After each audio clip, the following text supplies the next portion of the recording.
What's up guys, it's Eric here. Today we are about reviewing a very special player. They just got finished playing day 2 of Freljord Cup, NA's biggest tourney, and they had an insane performance, so I went to watch some of their games. Now, why is this player so special? One of the reasons is that they failed to actually make day 2. They only had 27 points. So how did they smurf in day 2 if they didn't even make day 2? Well, in TFT tourneys, if for some reason someone drops out from a tourney, they start going down the wait list. So normally, this player would be playing, but say they dropped out, then this player would get to play. And if another player drops out, this player gets to play. As was the case, 2 people dropped out. So this player got to play in day 2. And my God, did they have an insane performance. They went 6th overall from not even making day 2 to suddenly going 6th overall. But this is the only crazy thing about this player. Another crazy thing about this player is that if you look at their match history, it's all Tristana. It's all Tristana. They're hard forcing Tristana. They hard forced Tristana to 500 LP, which is what they needed to snapshot and get into the tourney. So, what did this player who hard forced Tristana on ladder play in tournament? Well, right before going into this game, they said they would try to play Kale every single game if they could. Let's see what happens. So yeah, this is a player that goes by the name of Epic Fail or Epic Win on ladder. And I saw their game, as usual. I saw them actually from another player's POV, and then I said, I gotta review this player. Like this is nuts that someone is playing this style in tournament, hard forcing reroll. Yeah, to spoil it a little bit, they played reroll either Kale or Tristana every single game today. I think it was maybe 4 games of Kale, 1 game of Tristana, and then 1 game where they actually managed to not play reroll. They played an Ionia game, which is kind of hilarious. But yeah, like I honestly don't know what to say. A lot of these tourneys, people are really, really stressed out. They are trying their best to play every single optimal line perfectly, to just do their best to play best TFT and play like a pro player should. So it's hilarious when you see someone like this pop up and I mean and they're just doing whatever they want. They are playing Kale reroll every single game. So yeah, why not even kick it up to 2 times speed since it's a reroll game? We can maybe slow it down later if we need to, but these early rounds are going to be pretty straightforward, especially with the scuttle. Um, you can just only play Kale and guarantee that you're going to make 10 gold. I wonder if they even buy. Yeah, okay, they do buy units here. So if they had like an Aurelia 2 Gen 2 in their shop, maybe they would think about not playing Kale. But the thing about Scuttle Puddle is that if you only play 1 unit, if you sell all these units, you are guaranteed to make 20 gold. So I expect fully them to sell their bench. And they have naturaled a Gwynsu's Rage Blade, so I think they are off to the races when playing Kale. So definitely a good start to play Kale from. I know they played Tristana one of their games today, so I think if you don't get perfect Kale items, you can play around other stuff. I think that's reasonable. They get offered Pandora's Bench here, and to spoil it a little bit, I looked ahead in this, and they actually do end up taking Pandora's here, which is really interesting. This is an augment that, um, I mean, to be honest, it's kind of awkward in a low cost reroll comp like this because, you'd think, okay, well, you're playing a reroll comp, so why not just take something like Pandora's Bench? You can, reroll your 1 cost, and then boom, you'll hit your KL 3, everything else 3, and you'll be completely good. The thing is that you're basically sacrificing 3 bench slots to the god of Pandora's Bench to use this augment. What that means is if you are low on bench space, it can be a huge problem for you. So I'm curious to see how he ends up using Pandora's Bench this game if he has an issue with bench space.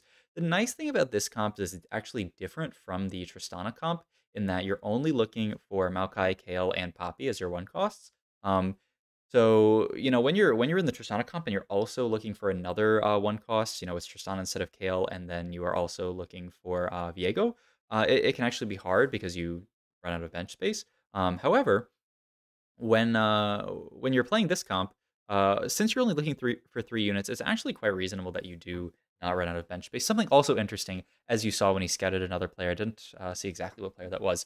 He's contested this game. He's contested by someone not going Kale reroll, but someone who's going Tristana reroll. But of course, that player is going to contest his Maokais and his Poppies, which is going to hurt a ton because it's going to make it much harder for him to hit those. So how does this game when he plays contested? He's 75 HP. I don't think he's killed a single unit yet. How does this game go? Let's find out. You are with me for this ride. He goes for bow off carousel. I was really curious to see what his item priority was. He's looking to just finish BIS Kale items, which tends to be double Gwinsu, but you can always go Gwinsu plus another one. We will see what he ends up actually prioritizing item wise. But yeah, most people like double Gwinsu. The stats really like double Gwinsu. But in a pinch, if you don't hit double Gwinsu, you can obviously just make something else. With this bow, it would have to end up being like Giant Slayer or something. Static Shiv doesn't tend to fare very well because she already has Shred built once you hit level 6, so it's kind of repetitive. Outside of that, I mean, Titans, Last Whisper, Renan's all like pretty awful. I guess Titans might not be the worst if you want to make her kind of survivable, but yeah, definitely not ideal. Okay, he rerolls into a Kale here, so he does have Kale too. But overall, I mean, I would say hitting the Gwinsu is a tad bit of a high roll, but I would say he's low rolled on units pretty hard. He's Pandora's Bench. Um, and yet he only has six total units that he really wants it from the one cost in his comp. He hasn't seen a single pop yet. Also, he's gonna fight Soul Reaver here and lose his loss streak. Yeah, this is kind of a disastrous early game, all things considered. It's very difficult actually to be in this spot because like you want to hold the kill, but you also want to get Pandora's bench value. He would have had to sort of like sacrifice some of his units, like frontline some and frontline some units that you wouldn't normally frontline. Yeah, so interesting. Pretty rough early game from him, honestly, so far. He does hit the Gen 2 on his bench, which definitely feels good. And he holds onto the Galio so that he could potentially play it for Demacia, though right now this Kled 2 seems to be holding down the fort. Rerolls into nothing good, finds a Kale, finds a Maokai, and yeah, usually in Kale reroll, you're going to dip to around 30 gold rolling in this spot. You start to see why it's a little bit scary. Look at his bench space; it's so low. He's got two of his poppies stuck on the duplicators, and yeah, just look at this. Just barely has enough bench space to make everything work. Um, he's holding. This is the Kled 2 that he had on board, so he's only holding 3 Kleds now. I don't think it's appropriate to actually hold more Kleds. I think Kled 3 is incredibly fake in this. Let's see what second augment is here. He has the option of taking Bronze Ticket, but he does not want it. There's the option of Jeweled Lotus or Tiny Titans. Tiny Titans makes a ton of sense here. Yeah, heal yourself back up. Um, you're not so dead. He has one off Poppy 3, but oh, okay. See, this is where it gets really scary. Okay, he gets I mean, you have to roll in a situation like that when you're playing a comp like this. Or the Kale 3 there. Because if not, you're going to be out of bench space. Then you're going to have to start rolling your one cost, and it's going to feel horrible. It's actually kind of nice for him that he was pressured to roll in a situation like this because it allows him to roll down before it's Humbug is the other player, who is playing Poppy or Tristana reroll in this spot. Now he's hit Poppy 3 before them, and that player looks like they might only be holding 4 Maokai, so it looks like he's actually quite fortunate in terms of being contested, but it not being so bad in this position. So yeah, he's also got that Viego that he's rolling, which if that turns into a Maokai, then you're in a really nice spot. So yeah, item wise, he ended up making Protector's Vow and Poppy, which is a really nice item. Just get the early Poppy cast, especially once she becomes Poppy 4. That is going to be instrumental in his ability to win fights late game. But I mean, for now, we just let the Kale do her work. One of the scary things about this position is actually our econ. We had to dip really deep, and we still haven't hit everything in this position. I assume he'll go for second Gwinsu, but it's very possible that someone wants to take the Susuo. Yeah. Gwinsu gets taken there. And what is his other component on bench? Was it a glove? It was a glove. Then what do you make here? I doubt it's Guardbreaker Kale. He took Giant Spell to potentially I don't know, make it tank item for Populator. It's actually so troll. Wow. I did not expect this level here, I must say. Um, that's pretty interesting. So he's actually going to level here to get Yordle in. And he just has to play Tristana. He can't even play. Normally, you want to play Teemo on the spot. He doesn't have a Teemo yet. It spikes him to level 6 for Kale. He goes down to 2 gold. Okay, so this is the first play that is really interesting to me. Because so far, it's looked like pretty standard. But this is a really interesting play to go 6 here just to try to stabilize an HP. This is a comp that requires a lot of gold. The way that you win the game, the way that you have out your board, is you hit level 9 with your Kale 3. But the other thing that's really interesting is that, this is a comp where you need to hit Poppy 3, Maokai 3, Kale 3 to be in an okay spot because you need to get that Yordle 4-star Poppy, and you need 3-star units to hit 4-star Poppy. Him going 6 here is interesting because that slows down his ability to hit Maokai. Hopefully he's going to hit it off the Pandora's bench. If oh my god. And speak of the devil, he actually hits it there. That is absolutely huge for him. Okay. I think, like in hindsight, I kind of like the play though. You go six. You know that eventually your Pandora's bench is going to roll into Maokai, and I mean he got it pretty quickly, but not insanely quickly. It took him a few rounds. Rolling 3 costs now to look for like a Sona 2, which makes sense. It's in the Teemo here. His items look quite bad though. Yeah, I'm Oh, and okay, so this is a tempo level again. Is just gonna level for the Z here. I like this. Yeah, you still get to make 20 gold. You still get to roll this Katarina. But what the heck are we making in this spot? Yeah, this looks like a pretty difficult spot, all things considered. Um, he did get to go level 7, which is nice after hitting that Maokai. That was incredible for him. If it, if it had taken him like 5 or 6 more rerolls to actually get to his spot, he would be in a terrible spot. Social distancing or capricious forge or Slayer's Resolve. I don't know. I'm curious to see if he takes Slayer's Resolve here. I saw someone take it. I think it was Dish Soap in this comp. But yeah, I don't feel like it actually seems that good in this composition. You're basically getting just resists onto your Kale, which like what is the point of that? And yeah, so he opts to take social distancing here. I like this. I think that makes a good amount of sense just because yeah, I feel like Slayer's Resolve just like the value of it is kind of low in this comp. You know, like eventually it'll be pretty strong, I guess, once you get stuff like uh like Gwen in late game, but I mean that's pretty far off. We have 0 Gwens right now, and I like getting the immediate value of the social distancing. He's rolling 4 costs, you see, um, to look for that Gwen, and yeah, actually rolls relatively deep here.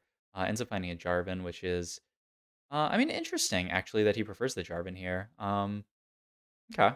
Yeah, I mean, it's the idea of you get strategist for the AP versus like multicaster, which and also you can get like attack speed from the Sona. The bot's lagging a tad bit. I don't know. Maybe it's the speed. Or I could change like quality. Actually, I don't know if I can change quality on this thing. Whatever. All good. If it like lags every once every like 10 minutes, it's all good. Um so he still needs to find this rod to finish Kale items off. He also needs to finish up like a Poppy item, like a Warmogs or a Gargoyle or a Declaw here or something. Okay, he does finish the Quinsu for Kale here. Makes a lot of sense. Just prioritizing Kale items here, and then he can figure out Poppy items later. Does hit the Gwen there, which is huge. Um, and did he get it? He just I don't know where that Zed was. Was that just on his bench? Because he didn't re-roll into it, but he like moved it. I almost thought he did. He can make double Guinso here, so now the Kale is really, really online. Question is, does he ever end up making something like a guard breaker on the Kale last? It seems really unsatisfying, but I'm not sure what you're doing with these components otherwise. You can start making like Gwen items. But yeah, this is I mean, it's still a scary spot. Yeah, he does make guard breaker Kale. Okay. And he also makes the Jarvan too. Wow, okay. And rolls a little bit, ends up finding Gwen too, needs to stabilize the board. Yeah, because like he's kind of bleeding out. Um, so yeah, let's see what else comes from this game. He can make 10 here in this spot. He's holding Yasuo and Kai'Sa just to troll people a little bit. I mean, I assume Guardbreaker is relatively strong, especially. I mean, especially once you get to level 9, right? She's hitting the front line, proccing Guardbreaker, and then her wave is going all the way through. Um, yeah, okay, so he does actually sell everything here and make gold as well. Yeah, I think that makes sense. Because like, if you're holding stuff for Guardbreaker, that means you're going for like something like Gwen 3, which is not I mean, it's obviously amazing, but it just seems pretty optimistic to look for a Gwen 3 in this position. All right, we do have Scuttle Puddle, so that allows us to get to a little bit better of a spot econ-wise. The tank item situation, still not the best, though. So you have to make this plus like a GS on Gwen and then like a Shroud. Yeah, I mean, this seems like your best bet. And he has the Radiant item on Poppy. It's a nice way to sort of supplement his items because he kind of low-rolled on tank items. Hits a good Shroud here. But yeah, he's 36 HP. It's 5-1. He's 50 gold. The question is, can he make it to 8 and then can he make it to 9 this game? He actually stomps Lil Top's Azir board there. So things are looking quite good, actually. If you look at the lobby HP, he's way ahead of a lot of other people. He ended up selling Zeds, right? So yeah, he can actually get Zed in here. I'm curious to see what unit he ends up actually adding to this board. He's actually just rolling for something to play and ends up adding just a random Nasus, which doesn't add anything to his board really except for a tankier unit. He's also rolling Rise here with Pandora's Bench, so that he can ideally high roll into like an Atrox. You can also fit in Heimerdinger. So yeah, either one, and he can roll a 2 cost now because he won the fight and look for Zed. But I mean, the board's looking very stable. He finds the Zed, can get this in here. And then, you keep rolling the 5 costs. You make 10 here. You don't really need to roll for, I mean, Z2 would be fine, but it's not incredible. But yeah, the board's looking surprisingly stable. I'm surprised at how well the board's doing this game in what looked like kind of a low roll situation. It took him a while to hit this game. He was pretty broke, but I mean, Scuttle Puddle really, really helped him out this game, gave him a ton of econ to work with. But that's true for everyone else as well, right? All the other people in this lobby should have a ton of econ to work with, and so they should hit pretty capped boards. And yeah, that's a loss down to 26 HP. But oh my god, I did not watch this lobby, but look at this lobby HP. 111 is the HP totals, and this is, I think, the first game of the day. That's a Slayer spat that is not being taken by anyone, so yoink, he grabs that Slayer spat for himself. So boom, that is 5 Slayer, and then the moment that he can, I mean, he has to get to 9 to play 6 Slayer, but once he hits 9, he'll be able to play 6 Slayer. It's kind of, you just put it on Teemo. Yeah, I think that's fine. Keep rolling 5 costs. Oh, and he's rolling here. Wow, interesting. I'm surprised by the roll there because in my head there's not really much for you to roll for in this situation. It also he sold the Zed, it looks like, so he won't actually be able to get 6 Slayer in immediately at 9 until he finds a Zed. But we'll see. I mean, he's secured top 5 in this spot. Okay, well, he just finds the Zed again, so all good. But maybe he's not interested in Zed at 9. Maybe he thinks there's something better than 6 Slayer. I wouldn't imagine. I feel like 6 Slayer would be really good, but I don't know. We will see as the game goes on. But yeah, I don't know. I mean, so far I'm very interested in how this game goes because I mean he basically hard forced the comp, didn't even hit that hard. But with the power of like Scuttle Puddle, he was able to repair his econ. He also played very aggressively. That really early level to 6, just to preserve his HP, which is pretty interesting for a comp like this that I think of sort of as like a fast 9 like win out comp, like a first or eighth, but he almost played it as like a play for top 4 version. And it's just like farm this top 4 very well. And now he's looking to potentially go 9, and we'll see if he can actually make it. Items wise here, you could look for a Gwen item here. Ionic, it's not Ionic, it's just Gunblade, right? For Gwen. Yeah, I like that a lot. You could also go for like Sunfire. You have healing reduction on the Teemo though, and eventually you'll have it on the Heimerdinger.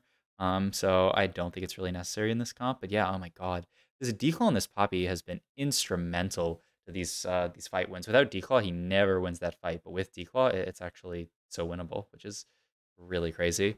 Looks Yeah, thinks about selling Scion here. He's just trying to go 9 as fast as possible at this point. He realized, wait a minute, I'm insanely close to going 9 here. So he's just going to push level 9. And I mean, yeah, he's on a 3 streak. Ooh, look at this positioning. He puts Kale like more towards the middle, actually. Maybe an attempt to like dodge Yasuo ults. He doesn't want the Yasuo to like wrap and then cast on him. But yeah, it's pretty interesting Kale positioning. I was watching just like the start of his stream before he got in the game, and he was talking about how he looked at a lot of people's positionings in this comp. 72 to level, just barely can't. I mean, he could downgrade. I think he was looking at that. He could like downgrade the Jarvan to like what is going on, man? Somebody's yeah, Solus is is spam typing something in chat talking about, I guess, him having 50 gold. But I do not know. Maybe someone's close to some 3-star or something. I'm not sure. Oh yeah, this guy's one off Kaisa 3, but like a Giga Chat, he did not roll at all because he knows his win con is still level 9. That's actually hilarious. Takes a last whisper here. Um oh, but actually hits Atrox 2, and then can go 9 here. Is going to get the Zed in, I would have to imagine. And my god, I think he's at his fully evolved version of the board. So that's really interesting. I think Solus might have actually rolled to try to deny. I mean, Solus also went level 9, so maybe he can outcap this board. We'll see. But a level 9 kill board outcaps a lot of things. But yeah, I think that player going for Karma 3, or not Karma, but Kaisa 3, might have actually like hurt a lot of other people's econs. I don't know what Solus did this game, but like, other people may have rolled to try to stop them from hitting, but because they didn't hit, and because we hit our Kale 3, now we are absolutely chilling. I mean, this is total Giga Chad gameplay. I don't know, maybe he scouted the player who was going for Kaisa 3, but it looked like maybe he didn't even. The player missed on Kaisa 3, Solus's spam typing in all chat saying, "What are you doing? You're 50 gold. Roll down to deny this guy's Kaisa 3." And he's like, "Huh? What Kaisa 3?" And then the player dies, and now we're playing for first. I don't know. I absolutely love this game so far. And, if he wins out, it will be the perfect cherry on top, but we'll see. Third Gwen item here is ideally what we want, but I mean, Shogun's not even that bad. You could also go Edge of Night if you're afraid of her getting one shot, and there is this Lux on the board. Wait, how many? How many? Yeah, okay. Okay. I think he is definitely looking because I'm pretty sure he's holding this Cassante to try to deny Cassante 3 from Solus. Solus has 7 Cassantes, so this lobby just started heating up even more. He's 2 off, but it's not enough, man. The kill board actually wins out. Just kill Solus there, and it is a first from the Kale Forcer. Oh my god, I don't even know what to say. What an incredible game. What an incredible performance on day 2 from Epic Fail. And we'll see him day 3 in the next weekend. So I hope you guys enjoyed this video. If you did, like, comment, subscribe. Check out my Twitch and all my other links down below. Thank you.